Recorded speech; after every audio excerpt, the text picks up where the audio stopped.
Stop it. Reverse.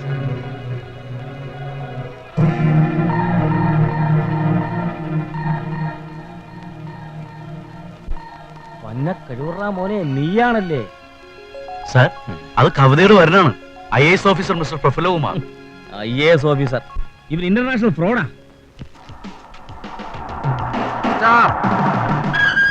ഐജോട് പറയാം, ഉടനെ മാറ്റണം കേട്ടോ. SI ഇടിക്കുള്ള സാറ് എന്റെ ഒരു ഫ്രണ്ടാണ്. ലോക്കപ്പ് മർദ്ദനത്തെ കുറിച്ച് അന്വേഷിക്കാൻ ഒരു ഏകാംഗ കമ്മീഷൻ വേണോന്ന് പറഞ്ഞു. ഞാനാണ് ഏകാംഗം. വരട്ടെ സാറേ, എന്നെ എങ്ങനെങ്കിലും ഒന്ന് രക്ഷിക്കണം. അയ്യോ, നോ നോ നോ. അവനവന്റെ കയ്യിലിരിപ്പിന്റെ ഗുണം അവനവൻ തന്നെ അനുഭവിച്ചു തരണം. താൻ നിരന്തരം ചെയ്യുന്ന കർമ്മങ്ങൾ താൻ അനുഭവിച്ചിടുക. ഇരിക്കെ. കുടിക്കാൻ ചായയോ കാപ്പിയോ? അയ്യോ, ഒന്നും വേണ്ട. Mister Prafullakumar IAS. അതെ, പേര് കൊള്ളാം. സാറൊന്ന് എഴുന്നേറ്റേ. പണ്ട് പാലക്കാട് കൽപ്പാത്തി വെച്ച് ഒരു ബ്രാഹ്മണ പെൺകുട്ടിയെ സാർ കല്യാണം കഴിച്ചില്ല? അത് കൽപ്പാത്തി അല്ലേ സാർ, ആലത്തൂര. ആലത്തൂര്. അന്ന് എന്തായിരുന്നു സാറിന്റെ പേര്? ഹരിഹരയ്യർ. തൊഴിൽ? Chartered accountant. ഏത് വർഷത്തിലായിരുന്നു കല്യാണം? 1975 ഡിസംബർ 30 വ്യാഴാഴ്ച. വ്യാഴാഴ്ചയോ? അല്ല, വെള്ളിയാഴ്ച. എനിക്ക് സഹിക്കാൻ കഴിയുന്നില്ല സാർ. അവള് രക്ഷപ്പെട്ടു. ഇപ്പൊ ജർമ്മനിയില, സുഖ ജീവിതമാ. ഓഹോ, കോട്ടയത്ത് നിന്ന് സാർ കല്യാണം കഴിച്ചില്ലേ? അത് proper കോട്ടയല്ല, പരിപ്പില.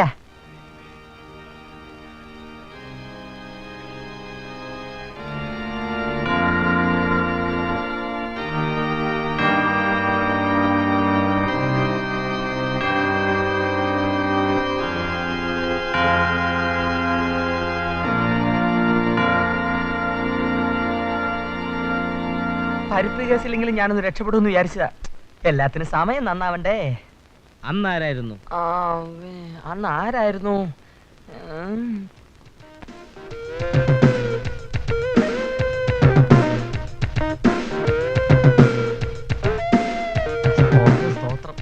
Psychiatrist doctor Mathew Kuruvila, MBBS, MD, FRCS, London.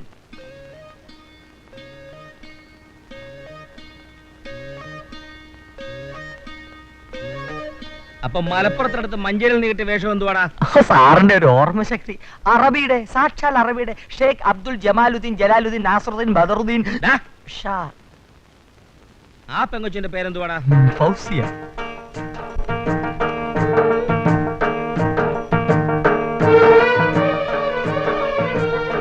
Fousiya.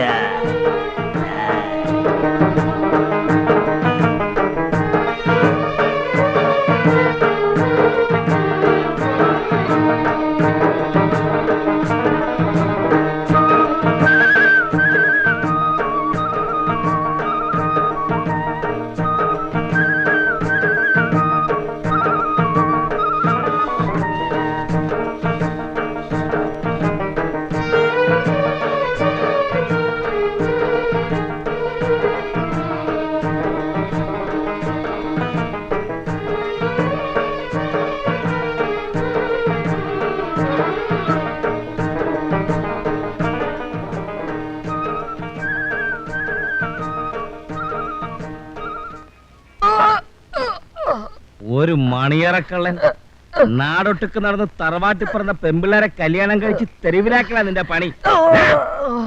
വന്ന കഴിവുറ മോനെ, സത്യം പറഞ്ഞോണം. എവരുടെ കവിത? എനിക്കറിയില്ല. സത്യം പറഞ്ഞില്ലെങ്കിൽ നിന്റെ കൂമ്പിടിച്ചാൻ പാട്ടും. എവരുടെ കവിത? എനിക്കറിയില്ല.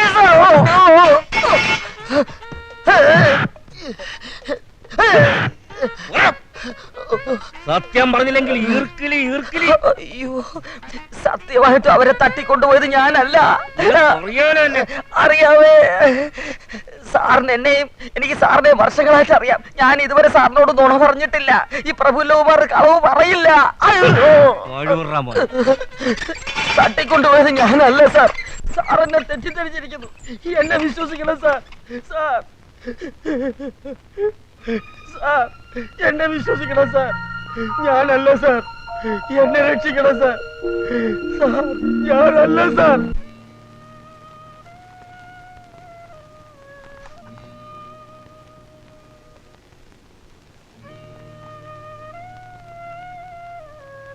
എന്താ ചേട്ടനൊരു വല്ലായ്മ?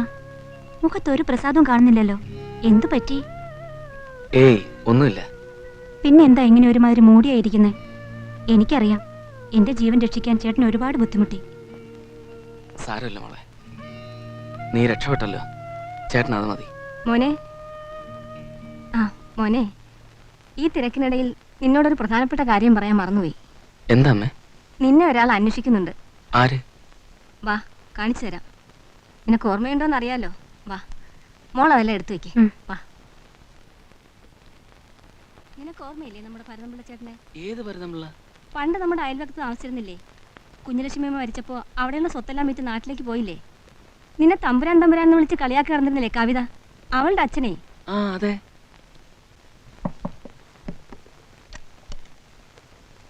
മോനാ. ആ വിനോദല്ലേ? ആ കാര്യങ്ങളൊക്കെ അമ്മ പറഞ്ഞു. അമ്മേ, ഇവിടെ കവിതമോളുടെ കാര്യങ്ങളൊന്നും ഇപ്പൊ അദ്ദേഹത്തോട് ചോദിക്കണ്ട. ഞാൻ ഇവനോട് പോലും ആ കാര്യങ്ങളൊന്നും പറഞ്ഞിട്ടില്ല. എന്നാ വാ. പിള്ളച്ചേട്ടന് ഇവനെ മനസ്സിലായോ? പിന്നെ വിനോദല്ലേ? ഇരിക്കുമോനെ.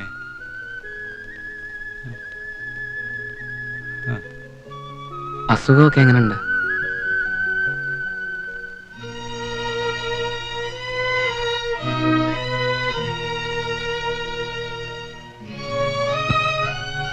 കവിതാമോളുടെ കാര്യം അറിഞ്ഞില്ലേ? ഇല്ല. എന്തൊക്കെയാ ഈ നാട്ടിൽ നടക്കുന്ന മോനെ? കല്യാണപ്പന്തലിൽ നിന്ന് ഒരു പെൺകുട്ടിയെ തട്ടിക്കൊണ്ടുപോകുന്നൊക്കെ പറഞ്ഞാ ആലോചിക്കാൻ കൂടി പറ്റുന്നില്ല.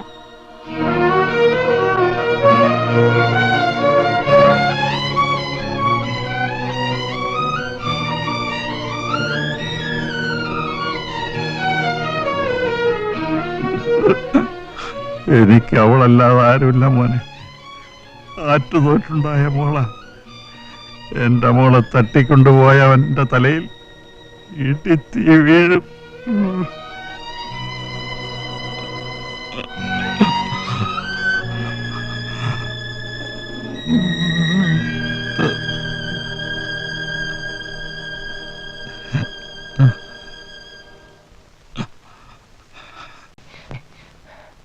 കുഞ്ഞലക്ഷ്മി അമ്മ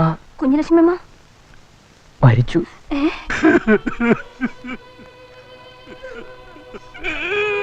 കുഞ്ഞലക്ഷ്മി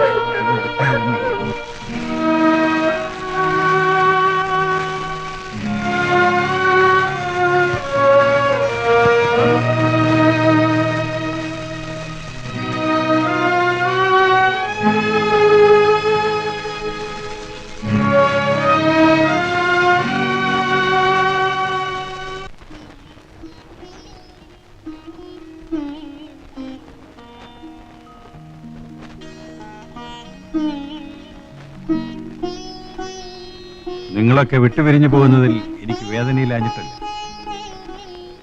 എന്റെ കുഞ്ഞലക്ഷ്മി ഉണ്ടായിരുന്നെങ്കിൽ ഒരുപക്ഷെ ഞാൻ എന്റെ മോളും ഈ നാട്ടിൽ തന്നെ നിൽക്കുമായിരുന്നു. ഇനിയിപ്പോ പറഞ്ഞിട്ട് കാര്യമൊന്നുമില്ലല്ലോ. ഈശ്വര നിശ്ചയം അതായിരിക്കും. വീട്ടിൽ അമ്മ ഒറ്റയ്ക്കാണ്. അമ്മയ്ക്കാണെങ്കിൽ വയസ്സായി. അവരെ എത്ര നിർബന്ധിച്ചിട്ടും ഇങ്ങോട്ട് വരാൻ കൂട്ടാക്കുന്നില്ല. കൃഷിയും കാര്യങ്ങളൊക്കെ നോക്കി നടത്താനും വേറെ ആരോട്ടില്ലതാനും. പോകണ്ടെന്ന് ഞാൻ പറയുന്നില്ല. പോയാലും ഞങ്ങളെ ഒന്നും മറക്കരുത്. കവിത മോളെയും കൂട്ടി ഇടയ്ക്കൊക്കെ ഈ വഴിക്ക് വരണം. കുട്ടികളുടെ കാര്യം ആലോചിക്കുമ്പോഴാ കഷ്ടം. ഒരു വീട് പോലെ കഴിഞ്ഞിരുന്നതല്ലേ.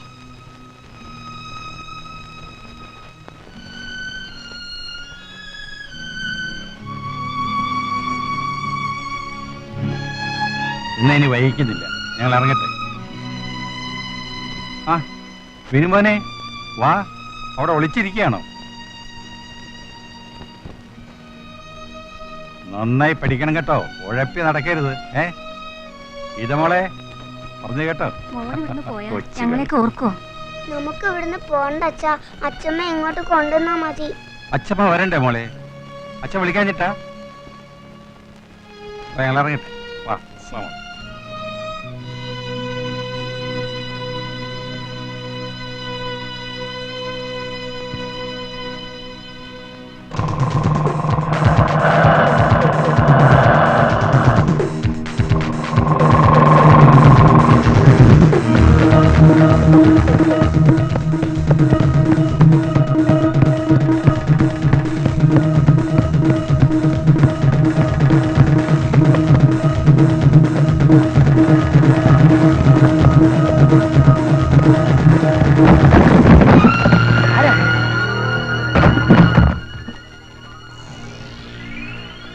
കവിത എവിടെ? കവിതയോ? വല്ല വീക്കിലിൽ നോക്കി.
മൈലിലുള്ള ഹൈവേ ബ്രിഡ്ജിന് താഴെ രാത്രി 12 മണിക്ക് അവളെ കൊണ്ട് അവരെത്തും.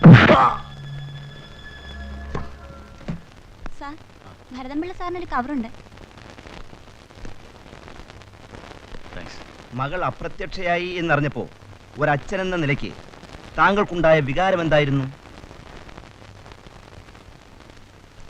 കവിതയ്ക്ക് മുൻപൊരു പ്രേമബന്ധമുണ്ടായിരുന്നുവെന്നും അവളെ തട്ടിക്കൊണ്ടുപോയത് മുൻ കാമുകനായിരിക്കുമെന്നും ഞങ്ങൾക്ക് സംശയമുണ്ട്. കവിതയുടെ ആ പ്രേമബന്ധത്തിന്റെ കഥയറിയുവാൻ ഞങ്ങളുടെ വായനക്കാർ അടുത്ത ലക്കത്തിനായി ആകാംക്ഷാപൂർവം കാത്തിരിക്കുകയാണ്. ബൈ ദ ബൈ, ഈ സാഹചര്യങ്ങളൊക്കെ വെച്ച് നോക്കുമ്പോൾ എഴുന്നേക്കണോ? നിന്നോടോ പറഞ്ഞ എഴുന്നേക്കാൻ? എന്നെ മനസ്സിലായില്ലേ? ഞാൻ മാനഹാനി വാരികയുടെ എഴുന്നേക്കണോ പട്ടി? ഞങ്ങൾ പത്രക്കാരുടെ കളിച്ചാണ്ടല്ലോ.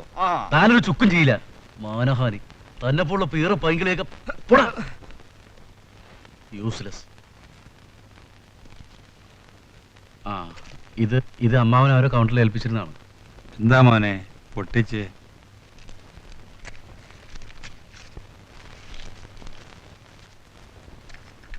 ഒരു കാസറ്റും എഴുത്തുമുണ്ട്. മകളുടെ ജീവൻ. മകളുടെ ജീവൻ തിരിച്ചു കിട്ടണമെന്ന് ആഗ്രഹമുണ്ടെങ്കിൽ രാത്രി 12 മണിക്ക് 24 മൈൽ ഹൈവേ ബ്രിഡ്ജിന് താഴെ 10 ലക്ഷം രൂപയുമായി വരിക.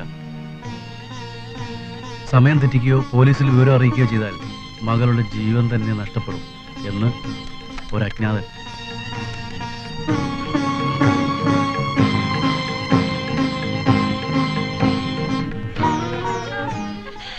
അച്ഛൻ പണമായിട്ട് വന്നില്ലെങ്കിൽ ഇവരെന്നെ കൊല്ലും. അച്ഛൻ പണമായിട്ട് വരുമോ? ഇവരെന്നെ കൊല്ലും അച്ഛാ. മോളെ, എന്റെ മോളെ,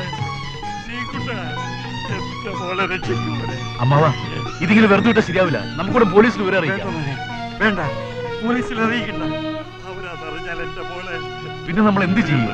വേണ്ട മോനെ, ഇത്രയും വലിയ തുക കൊടുക്കാനോ? എത്ര ലക്ഷം രൂപ പോയാലും എനിക്ക് എന്റെ മോളെ ജീവനോടെ കിട്ടിയാ മതി.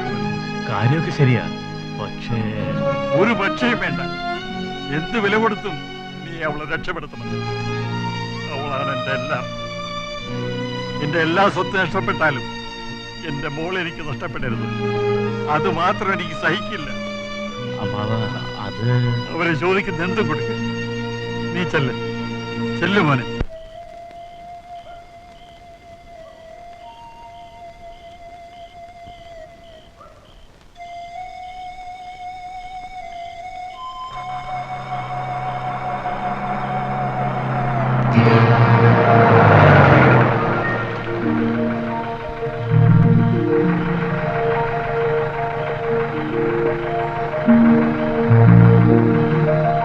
ഇങ്ങോട്ടിറങ്ങി വാടി വാടി. നിൽക്ക്. പറഞ്ഞ തുക മുഴുവനും കൊണ്ടുവന്നിട്ടുണ്ടോ? മുഴുവൻ തുക ഇതിലുണ്ട്. 10 ലക്ഷം. ഇനിയെങ്കിലും കവിത എനിക്ക് വിട്ടുവരൂ. എന്റെ അമ്മാവൻ വളരെ അവശനിലയിലാണ്.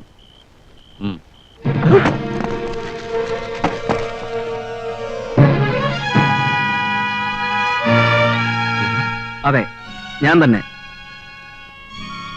നമ്മൾ തമ്മിലുള്ള കണക്ക് തീർത്താണെങ്കിലും കണക്കുകൂട്ടലിൽ ചെറിയൊരു പെശക് പറ്റി. അതുകൊണ്ടാണ് വീണ്ടും കാണേണ്ടി വന്നത്. ഇവൾ ആരാണെന്ന് എനിക്കറിയോ? കുഞ്ഞുനാളിലെ എന്റെ കളിക്കൂട്ടുകാരി കവിത. ഇപ്പൊ അവളെ കൊണ്ടുപോകാനാ ഞാൻ വന്നത്. അതിനാണെങ്കിൽ നീ ബുദ്ധിമുട്ടൊന്നുമില്ല. ഇവളെന്റെ ഉറപ്പുണ്ട. ഇവിടെ ഞാൻ കൊണ്ടുപോകും. കല്യാണ പന്തലിൽ നിന്ന് ഇവളെ തട്ടിക്കൊണ്ടുപോകാൻ എനിക്ക് പണം തന്ന നിന്റെ കൂടെ ഇനി ഇവളെ അയക്കാൻ എനിക്ക് വിശ്വാസമില്ല.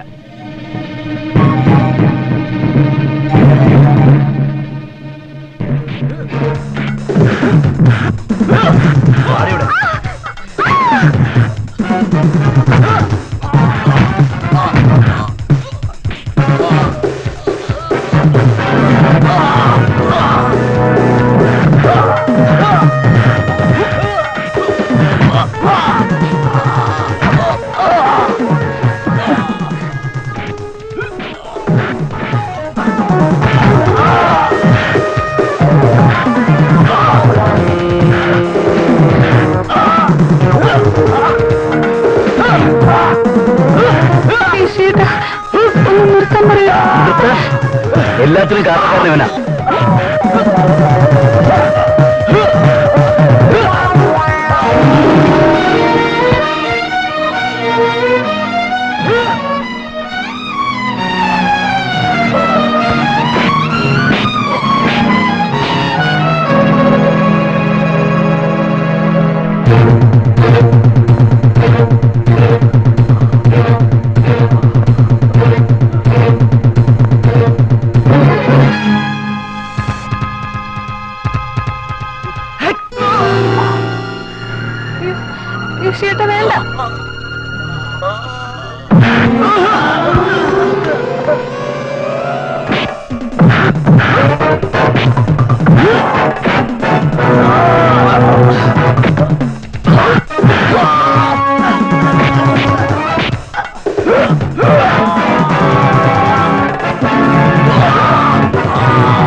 വേണ്ട.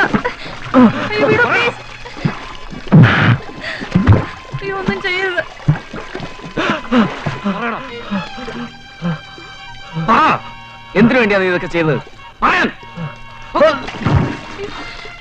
എന്തിനാ നിങ്ങൾ ഇങ്ങനെ തമ്മിൽ തല്ലി ചാകുന്നത്? എല്ലാം ഞാൻ പറയാം.